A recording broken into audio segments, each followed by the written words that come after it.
Have you ever wanted more pleasure in your life? Oh my gosh, you're in the right space. Hi, I'm Rachel. I've been an intimacy coach for 10 years, and that's inspired me to this continued series all year long. We've been talking about ways to incorporate pleasure into your everyday life for you or also in a partner relationship. This month is extra special for Rach because I've been talking about things your woman wants you to hear. And I love this series when we listen with open hearts and open minds because it's not about criticism. It's because typically what I have found within my client base is there's a deficit. And for a lot of women, there's two camps when it comes to our needs. Either you're the person who feels like you've been telling your partner all along what it is that you want and need, but they're not hearing you. Or there's another side of the fence of women who don't even know what it is that they want, but they make assumptions that being in a heterosexual relationship, the man will be able to check those boxes. So what I want to talk about is the extension of how important foreplay is. I've done many videos about all of this incorporation in general, but I've done a video in this series talking about the importance of mental connection, about how our relationships start from the moment we wake up and how important that is. Today, what I want to stress is the importance of the emotional connection, okay? The emotional connection and how it builds into desire and libido, because there are many facets of intimacy that do. Now, the emotional connection should be a big no-brainer, but we struggle with because we are humans who are not taught that we should be not only recognizing what our emotions are, we should be feeling them in the body, but most importantly, we should just be quite literally feeling them. Like, let them process and roll throughout who we are.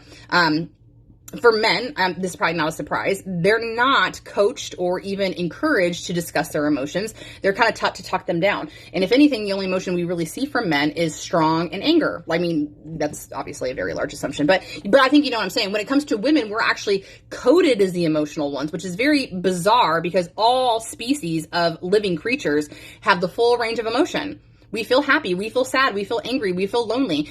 We might not know what depression or anxiety looks like in the wild, but it's probably because they don't fucking have it, okay? But we all have the same range of human emotion. So when we code women as emotional creatures and we say that men are not, we really do ourselves a disservice, because I guarantee you, if you could think real heavily about a deep-rooted conversation you've had with somebody, even if you listen to a podcast and it changed who you were, or at least how you thought about something, right? You can see how emotional growth can really change who we are as adults. And I don't think that there's enough conversation that promotes this availability of that, but also the awareness and education about what that looks like and feels like. I'm just telling you, and you're going to have to believe me, that if you are uncomfortable with your emotions, I get it.